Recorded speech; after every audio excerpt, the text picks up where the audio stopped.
Kinemon's gonna have a fun, weird gimmick because Foxfire Kinemon can cut fire but not create fire. So, that's gonna be curious. Unless they just make him, I can also spit fire or something.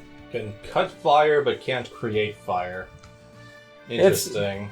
It's used to effect a couple of times. It sounds like some ancient Japanese lore right there I'm not aware of. Yeah, it's a good thing I didn't use different characters than Luffy after all. Let's be thematic. Oh, hell yeah. As we are confirmed, yes, you can use Gear Force Luffy in this version. Yes. The helmets do come off.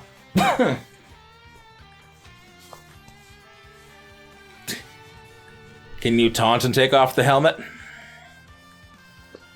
That's an interesting question, actually. I wonder if you can. Where are you? Oh, that's a fun gimmick from 3. The phone boots. That if you attack them, they call Aokiji. Really? Yeah, that was a thing. That was one of the things you could do to get a treasure event in the stage in 3. Wow, I do not remember that. It's been a ooh. I love him. He's fun, and I love him, and he's great. He seems cool. Yeah. You haven't met Hakuba. But Cavendish is a good boy. He's a good, petty, pathetic boy, and I love him. With a really creepy-ass possessed face. Yeah, you can sort of call it that. Okay. I still haven't actually played as him yet, now I think about it. He's not amazing, but he's a lot of fun. That's good. He's one of the characters with an actual separate transformation. My name is Luffy. I mean Lucy.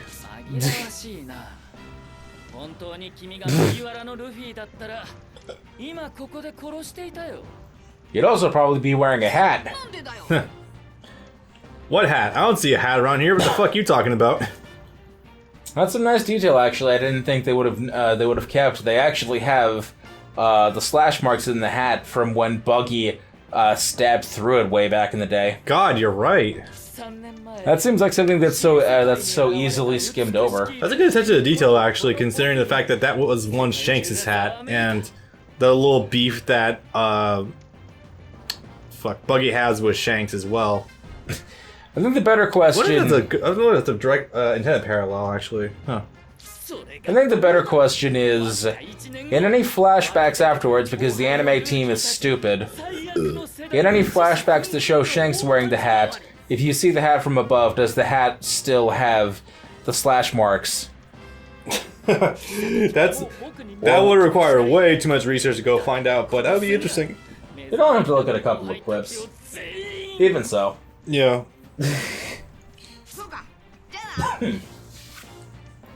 Killing rookies? People don't die in One Piece. What are you talking about? Yeah, only one of them is allowed to die. Yeah, only one person's died. It was definitely the wrong person. Oh wow, that actually has the English sex on there. Pancratium. Which is funny, because this is supposed to be Spain. Yeah. Glad and Pancratium, King of Glad. Oh, it's just repeating itself. Well, good effort. It's okay, our Japanese only audience won't be able to read that? No. What do you mean countries outside of Japan exist? Bullshit. I love those examples in the 90s especially. Yep. The ones where my favorite is it's Sailor Moon, and a character is reading what is supposed to be this article about plants or something, but the screen pulls up and it's literally the lyrics to Kenny Loggins' Into the Danger Zone. Oh man, that's good right there.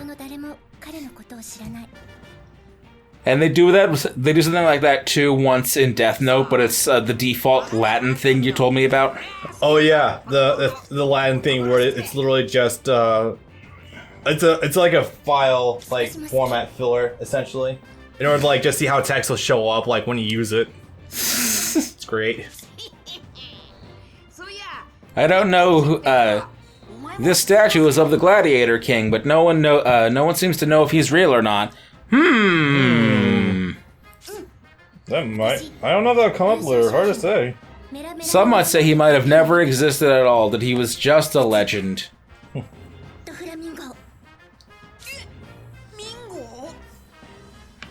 And there's a thought for a drunk night. Rebecca actually getting the power of the flame fruit. That's why she entered, or so she just said. Even though she's competed a handful of times before, and that's canon. Yeah. And that's part of why she's not well liked. And oh, hi Bellamy, who we completely skipped over because what the fuck is a Skypia or a Jaya? I don't fucking know. It's news to me. No, wait, we did show him earlier. We did show the cutscene of him getting punched by Luffy. Did we? Yeah, we did. Okay. I know. You wouldn't believe so, but he did in fact appear much earlier. Oh, fuck. Or I guess maybe they'll do it now, who knows. The one who damaged my reputation. Have you seen how big his bounty is by now? I love how his eyes twitching. He means back in the day when Luffy's bounty would have only been 30 or 100 million, depending on which day of the week it is. Which is still bigger than Bellamy's at the time. Bellamy's bounty was 55 million. Yeah. So he thinks he thought that only the 30 million bounty was real, but he also thought that was fake because Luffy never challenged him at the bar the first time, so he probably faked the poster to make himself look big, but he's not actually big, so he's just some pathetic bitch. Yeah. Have a history of losing. I caught that narrator, man. Bellamy himself in the Sky Island? Are you kidding me? Yes, he did. Oh wow, I actually did not know that. He lost his entire crew along the way.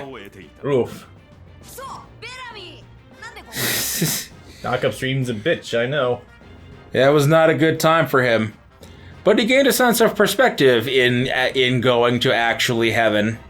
Yep. So he doesn't kill for just no reason anymore. He's sort of lost interest in it. Now he just went back to what inspired him in the first place. Fucking Doflamingo. Really? Yes. That fucking Claude inspired him to be one?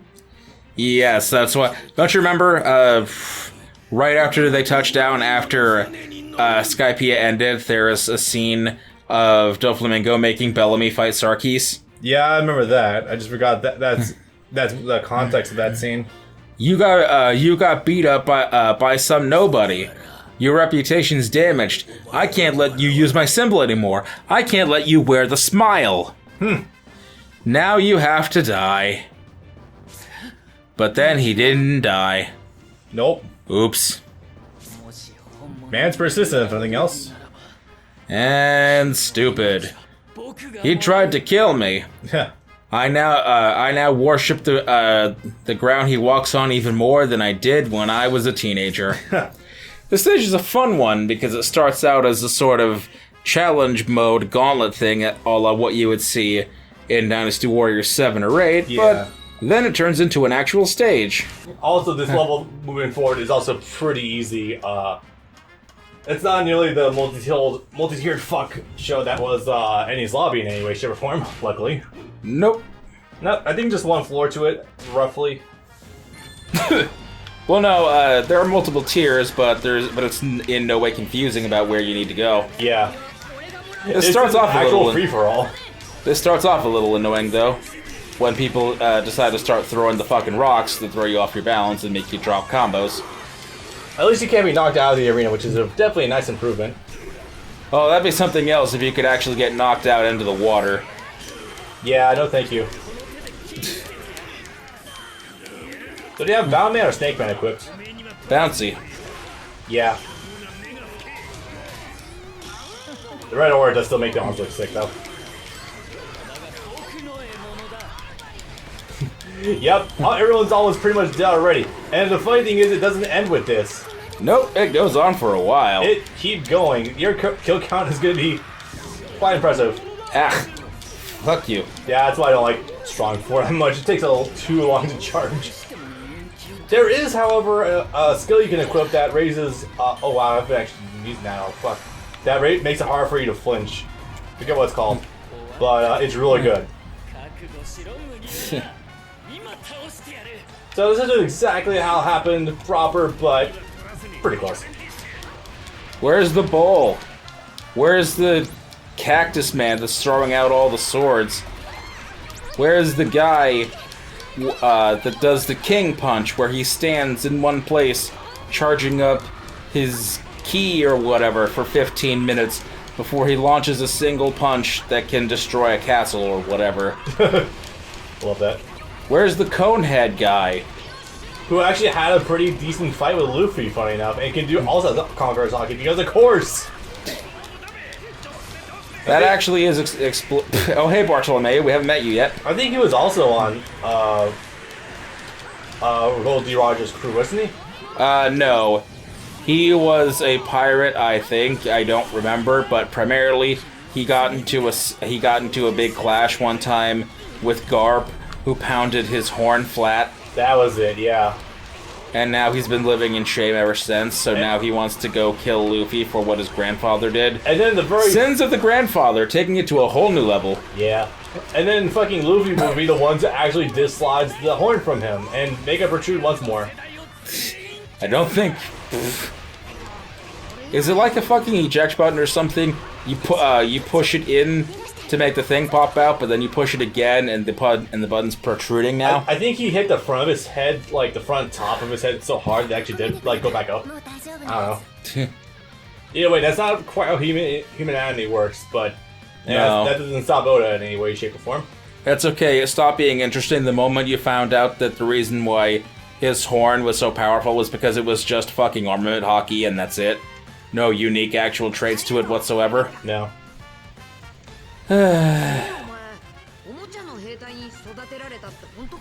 Oh yeah, they do actually try giving a lot of character to Rebecca. Keyword being try. They still don't end up spending a whole lot of time on her, because the arc itself didn't. Because it's trying to juggle Rebecca, Bellamy, Law, Doflamingo, Viola, a handful of others, Luffy, Sabo, Bartolomeo. Yup. That's a lot. To say nothing of the extended Don Quixote family. Don Chinjiao, Dellinger, what have you. And if I learned anything from just going through Enies Lobby, is that when One Piece is trying to juggle multiple characters and multiple fights concurrently happening, it drags. It's one thing if it's only 3 or 4 of them. When it's 25 happen, Fujitora as well. When it's like 25 different events occurring simultaneously, calm the fuck down. Nothing happens. Nothing happens at all. And that's why it took 3 years. Yep. It always reminds me of the Boo Saga at the worst of it. Kinda, yeah. With like the kids trying to learn fusion and then eventually finding Boo, but it's also trying to juggle Gohan training with the Z Sword. And the antics with the hijinks with like Hercule and shit. Elder Kai. Yup. Hey, why wouldn't you have sent them in the chamber in the first place to try to learn fusion and master it on the first day?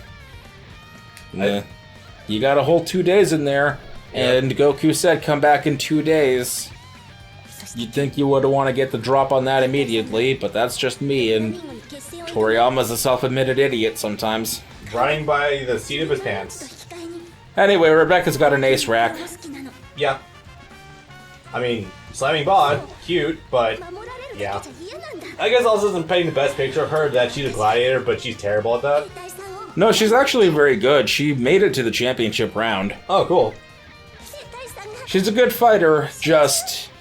The problem is, outside of it, the only opponent that she ever gets to fight is Diamante, who was the hero of the Coliseum, who apparently won the Gladiator tournament several times, so it's not exactly a fair fight.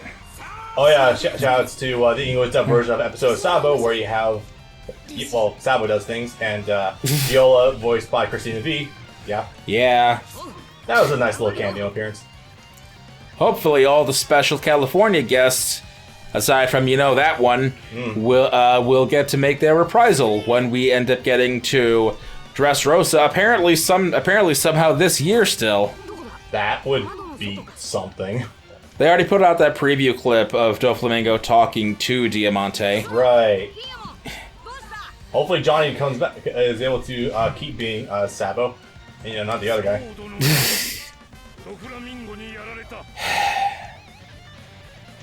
I'm not gonna get into all that, but No. separate art from the artist, whatnot.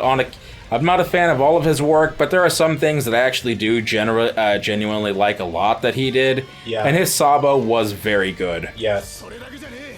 But hey, the new one was also as good, if not maybe better. It's a matter of perspective. Hey, Kinemon, what are you doing here with a full 3D model but not being playable? That's weird. A really well done 3D model at that. Weird. I don't think they're going to get into it because that would require actual animation, but Luffy's supposed to try to touch these bars to break them out so he can go join them, but they're Sea Prism Stone. So he can't break out the bars, but he never gets the idea to maybe punch the brickwork. Sorry, quick side thing. Oh look, this is the second time I've noticed in this dialogue that Doflamingo lied about doing something.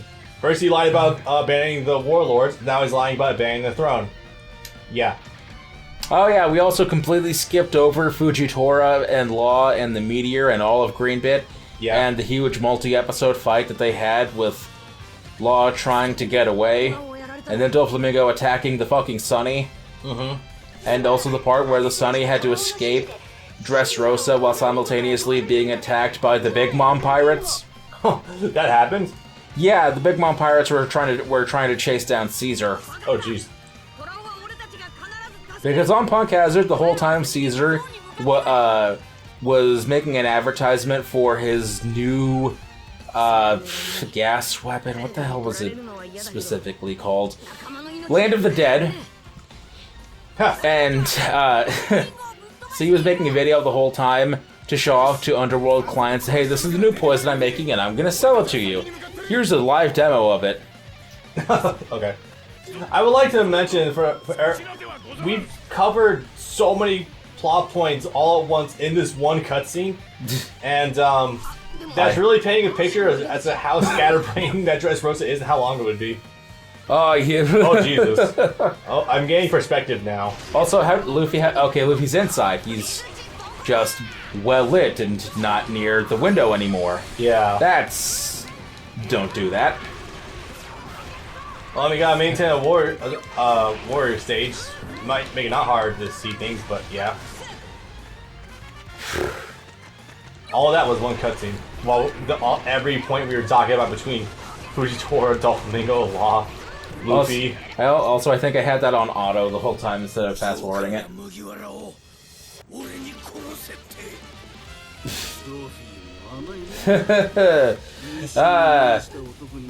Dofi's willing to give you another chance. If you do everything I say, I might let you join. Goes and talks behind his back. Yeah, we're never letting that letting that little bitch in. Yeah, I think they weren't expecting him to actually win. He's a useful idiot.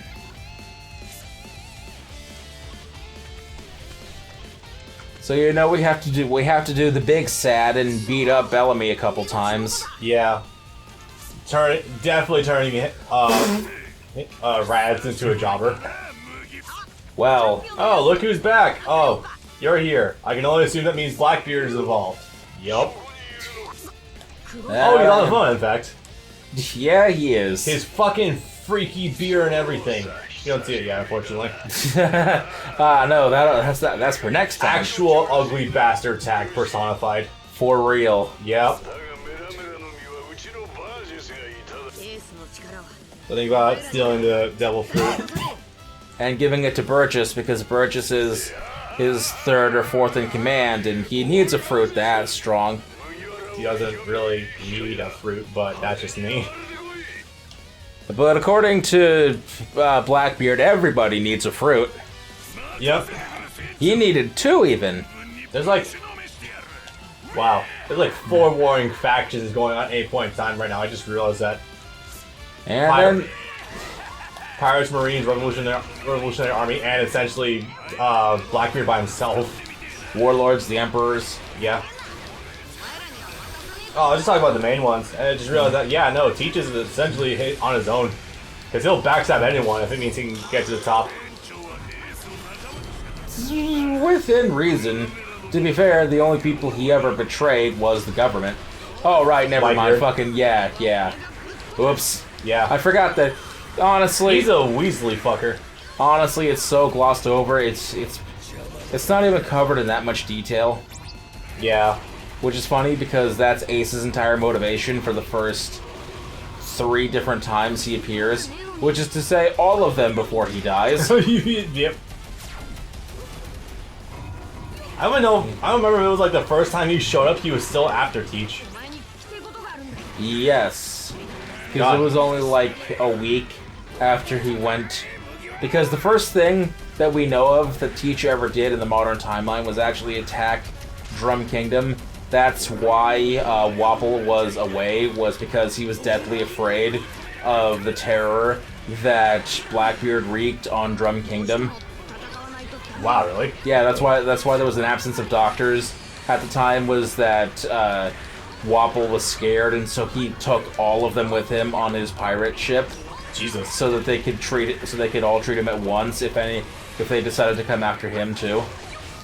That would probably... Wow, that would mean that Teach's betrayal of the Whitebeard crew happened before the series even started. Yes.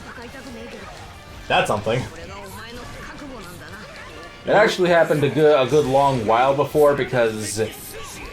Actually, I don't know about that now that you mention it, because when it shows up in flashbacks, he appears younger than he is when it's first displayed, but... Blackbeard's also an anomaly in general, because we found out in a flashback in Wano that apparently he doesn't sleep at all. Really? Yes. Oh god. We found that out when he was a child. I just assume the Dark crew would probably have a hand in that, but... Huh, okay. No, he's apparently been a part of the Whitebeard crew since he was actually a teenager or a kid or something. Jesus. And apparently, according to some of the members of the Whitebeard crew, he's creepy and doesn't sleep.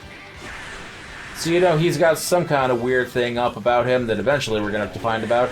Hey, yay, Bellamy joined me. Too bad we can't play as him, even though his gameplay would be super fun in a game like this. Yeah. Just ricocheting all over the fucking place. I mean, we have so many other characters in this that barely do anything at all, but they're still playable. Janks. You didn't need to give us every single one of the Vinsmoke siblings plus Judge, but you did. Judge doesn't even really seem like a fighter to me, honestly. He did get into an on-screen fight with Sanji, and I guess there's technically him defending himself from the Big Mom crew when they're like, we're going to assassinate you, and he started crying like a little bitch. Huh. Who, Judge? Yes, because Judge is ironically the biggest pussy ever. I'm going to model my children after me, but I'm also going to make them completely emotionless. But I already have them, and I can't get rid of them out of me, so I'm still emotional.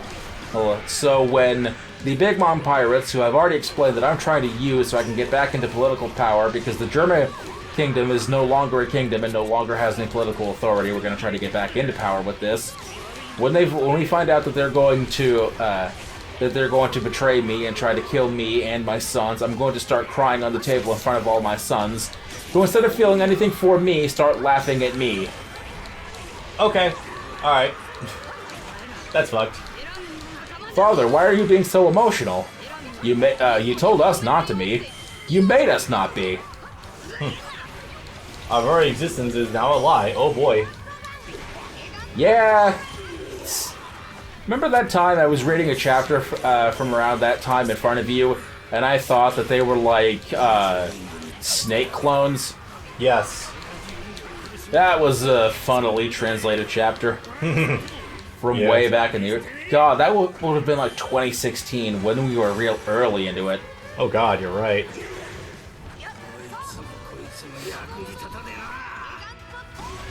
So much time has passed, yet so few events have passed. 4 years since then. Yeah. It's only been an arc and a half. And once again, that fucking cutscene ate my fucking Muso input. And it was Conquerors, no less, so it would have destroyed that crowd. I mean, you're almost done anyway. And not that this wouldn't or didn't, but that would have done it faster. Yeah, pretty much. This is almost becoming a lot longer than I expected at first. Holy crap. It's not terrible. No, not necessarily. It's the cutscene that did it really. The actual gameplay goes by relatively quick. Yeah. Trust me, these They're trying to squeeze in a lot of story, I understand. yes, but Dressrosa also goes on for a lot longer. Yep. It's all ripping Gear 4 with the camera fucked up like that. I wish it could be a toggle in the options menu or something. Short cutscene or long cutscene. Damn. Okay. Oh boy. So if I just sits there bouncing while you're idle.